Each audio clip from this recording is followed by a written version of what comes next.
Kamusta po kayo? Bago po ang lahat, first things first.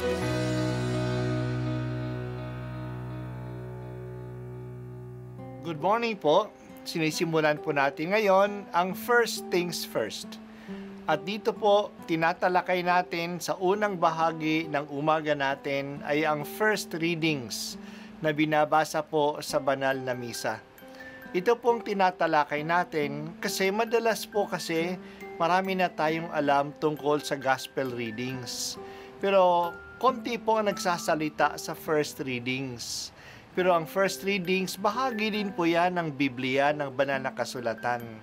Kaya susubaybayan po natin ang mga first readings, basahin po natin at kuminsan kailangan ng basahin ng 2 o 3 beses bago maintindihan kasi hindi po tayo familiar sa mga istorya at sa mga kaisipan na tinatalakay dito. Ang pagbasa mula sa unang sulat ni Apostol San Juan. Mga anak, huwag kayong padaya kanino man. Ang sino mang gumagawa ng matuwid ay matuwid, katulad ni Kristo. Ang nagpapatuloy sa pagkakasala ay kampo ng Diablo, sapagkat sa simula pa'y gumagawa na ng kasalanan ang Diablo.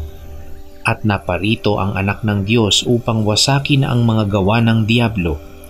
Ang tinanggap ng Diyos bilang anak niya ay hindi nagpapatuloy sa pagkakasala, sapagkat siya'y may bagong buhay na galing sa Diyos, at yamang ang Diyos ang ama niya, hindi siya maaaring magpatuloy sa pagkakasala.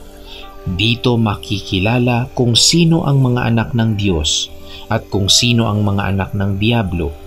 Ang sino mang hindi gumagawa ng matuwid ay hindi umiibig sa kaniyang kapatid, at hindi umiibig sa kaniyang kapatid ay hindi anak ng Diyos. Ang salita ng Diyos. Salamat sa Diyos. Ang kasalanan ay nasa paligid natin. Hinikaya tayo nito. At ito'y nagagawa din natin. Nahuhulog tayo sa kasamaan. Pero hindi na tayo alipin ng kasalanan. Huwag na tayong manatili sa kasamaan. Napagtagumpayan na natin ang kasalanan. Ang tagumpay na ito'y binigay sa atin ni Kristo. Sinulat ni San Juan sa ating pagbasa na naparito ang anak ng Diyos, si Hesus Kristo, upang wasakin ang mga gawa ng Diablo. At ano ang gawa ng Diablo? Ang kasalanan. Maliwanag ang salita ng Diyos. Ang anak ng Diyos ay gumagawa ng matuwid at nagpapatuloy sa pagkakasala ay kampo ng Diablo. Hindi lahat na nakakasala ay kampo ng Diablo. Kasi may nagkakasala, dala ng kahinaan, dala ng kakulangan ng kaalaman, dala ng kahinaan ng loob.